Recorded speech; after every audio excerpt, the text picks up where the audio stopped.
What's up, everybody? Welcome back to Ari Teaches Drums, where I'll be teaching you all the fundamentals of rudimental drumming. Today's video is episode 13 in my fundamental series, which you can find on my channel. Today, we are going to improve our triplet timing with the Triplet 421 Accent Grid. This is one of my all-time favorite exercises for developing rhythmic accuracy, triplet feel, and accent tap control when playing triplets, or when playing eighth notes in a compound meter, which is like 6/8, 9/8, 12/8, etc., when the eighth note is grouped in threes. I'll also show you guys several variations to help challenge your hands in hopefully some brand new ways that will really push your playing to the next level. Let's get into it. So what is the 421 Triplet Accent Grid? At the beginning of the exercise, you play each accent pattern 4 times. So you'll notice in measure 1, I have 4 accents all occurring on the main beats. So 1, 2, 3, 4. Remember that in triplet grid, we're subdividing each beat into 3 rhythms, into 3 eighth notes. So we're in 12/8 here. What that means is that there's 4 big beats, which is where those accents are landing in the first measure, and then we subdivide each beat into 3 eighth notes. I personally like to think of those eighth notes. I use the syllables one and not to confuse it with 16th note timing, but that's just the syllables I tend to like to use.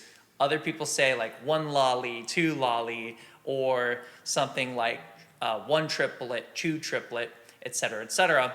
For the sake of this video, I'm going to say 1 and 2 and. All right, the other way you can think of this is, since we have 3 notes grouped together, the first note is the first partial, the second note in that grouping of 3 is the second partial, and the third note is the third partial. So that's another way you can think of this. So in measure 1, I'm going to place an accent on the first partial of each big beat. So it'll turn into 1 and 2 and 3 and 4 and 1. And then I'll end on a low tap. Let's try measure 1 together real quick. 3, go.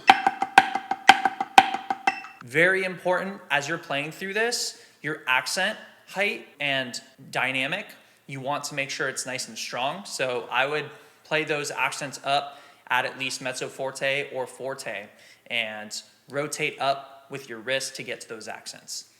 And then with the taps, you want to keep those real low, the unaccented notes. We want to keep those low and controlled. So it's really going to work on your consistency of going between the accents and taps, and that involves playing a downstroke and keeping that note low after the stroke in order to be ready for those taps at the low level, and then an upstroke to get you back to the accent on the left hand. If you're unfamiliar with downstrokes and upstrokes, I suggest you go to my channel where I've covered downstrokes and upstrokes earlier in the series. Okay, moving on to measure 2. We've got accents on the second partial of each grouping. So what you could call the and. So 1 and 2 and 3 and 4 and 1. And you'll notice the accents occur every 3 notes. We've just shifted it over by a partial. So instead of starting on the down beats or the main primary beats, we're going to be on the second partial. The first accent is going to be a left hand accent after the first right hand tap. Here we go. Ready? And 2, one more time. When you're first learning this, it's going to feel really trippy, but that's the whole point. You're placing the emphasis somewhere where it feels a little unnatural. Maybe you're not used to doing that. This shows up in a lot of percussive contexts where we need to place an accent on the second partial. All right, and then measure 3, we shift it yet again, and then we have the accent on the third partial of each grouping. And so it would go like this. Ready? And then we're going to end on an accent because that brings us back to the downbeats being accented when we go to the 2s section. Let's try that one more time. 1, 2. Let's try the 4s, the first 3 measures, all together now. 1, 2.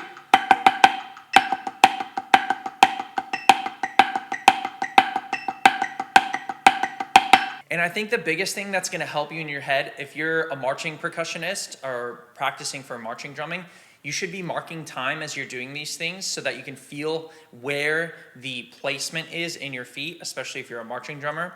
If you're just a drummer or a drum set player, you don't need to do that, but you could count where those downbeats are in your head. So you could just say it out loud, even saying 1, 2, 3, 4, 1, 2, 3, 4, 1, 2, 3, 4, 1.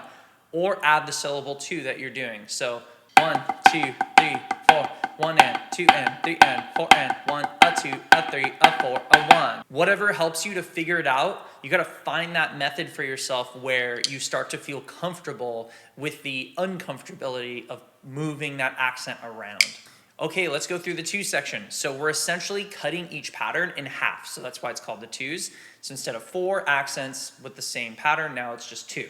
So in the 2 section, we have 1 and a 2 and a 1. And then we have 1 and a 2 and a 1. And then the third measure is 1 and a 2 and a 1. And it brings us back to an accent actually. 1 and a 2 and a 1. You repeat those 3 measures again. So in total, you have 6 measures. Let's do it together. Here's the 2s section. 1, 2, 1, 2, 1 and 2 and 3, a 4, a 1, 2, 3 and 4 and 1, a 2, a 1. One more time, ready, and.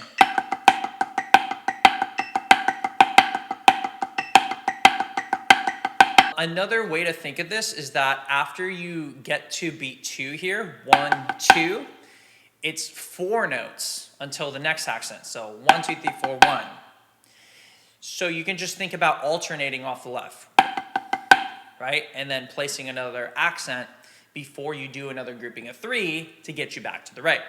So it's kind of weird, but you could think of it like how many notes are there before each accent. So like 1, 2, 3, 1, 2, 3, 4, 1, 2, 3, 1, 2, 3, 4, 1, 2, 3, 1, 1. It's kind of a weird way to think about it. I wouldn't suggest you count it that way, but in terms of how it feels in the hands, that's kind of what my brain thinks of as I'm playing it. Just something to keep in mind. And for all these patterns, I highly suggest you guys just slow this down, play it really slowly, even slower than I'm going. I'm at 120 beats per minute right now. Okay, and now the 1 section, we're going to play each pattern only once. So we have an accent on the downbeat for 1 grouping of 3, and then we play an accent on the second partial, 2 and a, and then we get to beat 3 where we have 3 and a 1. Okay, so we have 1 and a 2 and a 3 and a 1. 1 and a 2 and a 3 and a 1. And then you take that and you repeat it off the left, because since we're dealing with odd numbers, now we're going to play that exact pattern, but off the left hand. So 1 and a 2 and a 3 and a 1. That brings us back to the right hand, and we play those 2 measures twice. So in total, 4 measures total here in 9/8. So 1 and a 2 and a 3 and a 1 and a 2 and a 3 and a 1 and a 2 and a 3 and a 1 and a 2 and a 3 and a 1. That would essentially be it. Let's try it with the Met though. Here we go.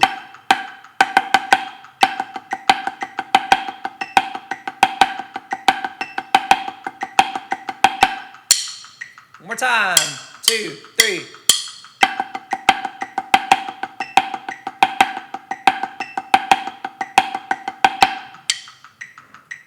All right, nice, we did it. Let's jump into some variations. So if you watched my last video on 16th note grid, we could do the exact variations that we did there here. So for example, we could place some buzzes on the accents. So that would be like this. 1, 2.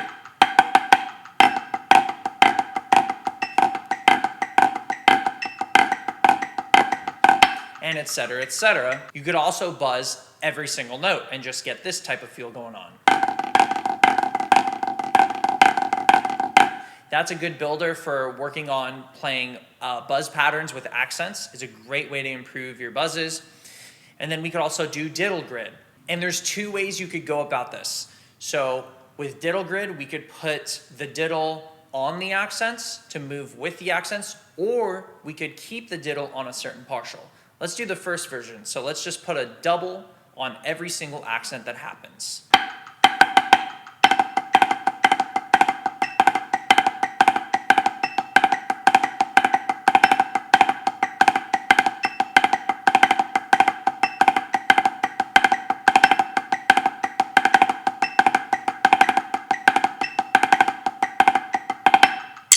right, the other version is that you could keep the diddle on, for example, let's keep diddles on the downbeats only. So the accent pattern will move. It'll play just like we did the stock version, except we're gonna keep the doubles always on the downbeats. Let's try that version.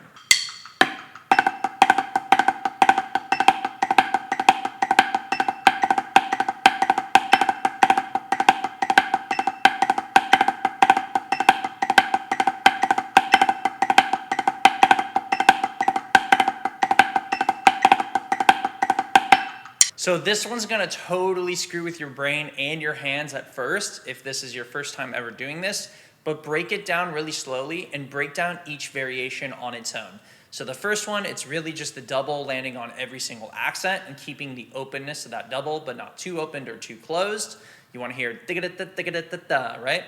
And then keeping that sound of digga-da-da-da-da-da, except the accent moves to the second partial, right? So we should have digga-da-da, digga-da-da, digga-da-da, digga-da-da. So like this.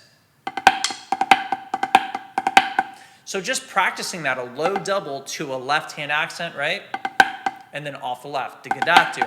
And just sit there and practice that variation over and over. Right? Until it starts to feel comfortable in your hands.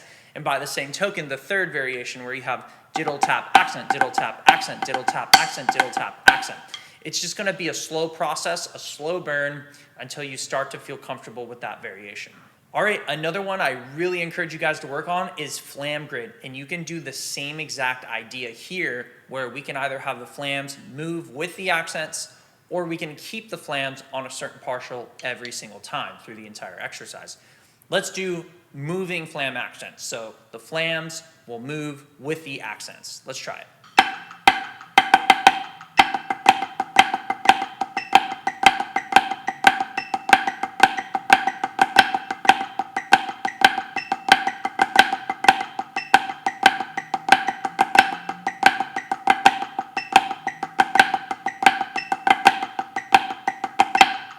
All right, and this one is typically going to be the most tricky when you have those transitions from the last accent back to the start of the pattern, because that's a quick upstroke to downstroke type of feel. And depending on your approach you want to go, you could either wrist those notes out entirely, right, going with your wrist, or if you like that molar technique, which I've also covered in a prior episode, you can use molar technique to kind of have this whip motion to get those flams working nice and smoothly. Up to you. All right, now let's try flam grid, where we're gonna keep the flam on the downbeats always. The accent pattern will move, the flams will stay on the downbeats. Let's do it.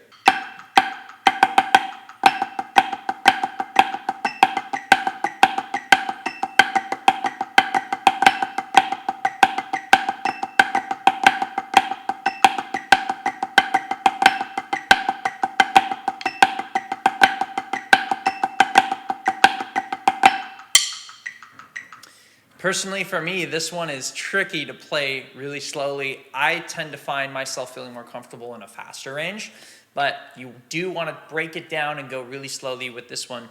And again, break down each pattern on its own. So the fours with the accents are basic flam accents, right? Where we're placing the accent on the flam. But then the second variation, right? We're playing a low flam followed by a left-hand accent. And that one's tricky because you're going from this low left grace note up to an accent real quick, right? And then getting the change of right hand flam to left hand accent, low right hand tap, left hand flam, right hand accent, low left tap. It's just a lot going on, and it's gonna take a long time to break it down, but once you get it, you're gonna feel really good about it. All right, and then the third variation is also very odd because you've got low flam, left hand tap, and then a right hand accent followed by a very low grace note because you got to get down for the left hand flam. So getting that downstroke to stay real low for a flam is tricky.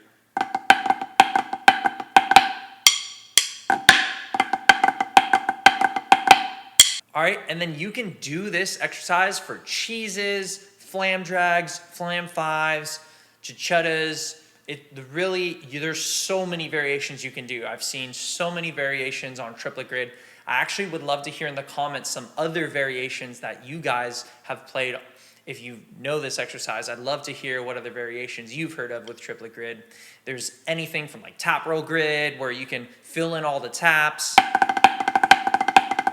with doubles the whole way through. The sky's the limit on this, and I encourage you guys to come up with a bunch of your own. I've even seen things like Herta grid, where you just play Hertas the whole way through.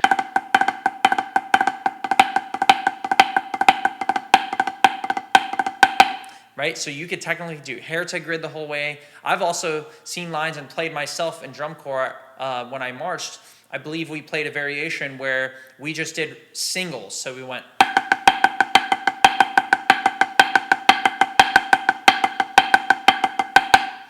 Right, and then you're just working singles through the whole way through and legatos, and it's a really good challenge. To close this thing out, let's do some flam drag grid. Here we go, flam drags. Let's keep the flam drags on the downbeats and keep the accents moving. Here we go.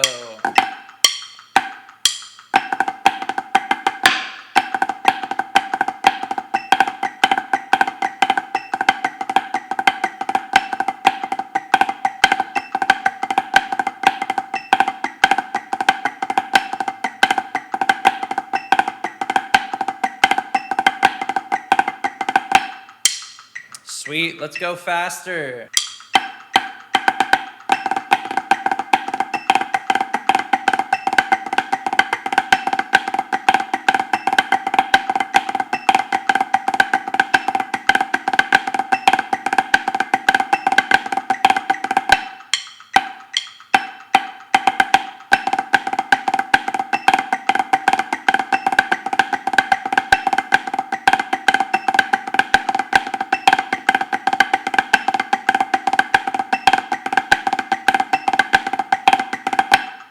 So the sky is the limit on this stuff, guys. I encourage you to just like push yourself to try a bunch of different variations, see what's sticking, see what's not, and just challenge your hands and find new ways to play difficult things. It's only gonna make you better as a drummer, as a percussionist. All right, guys, thank you so much for joining me for the Triplet 421 Accent Grid today. I hope the breakdown was helpful for you. If you have any questions, feel free to drop them in the comments. Or if you have ideas on different grid patterns you've heard of and tried, I'd love to hear about it in the comments. Please do like, please do subscribe. It really helps the channel, and I appreciate the support. All right, guys, till next time, Ari Schiller out.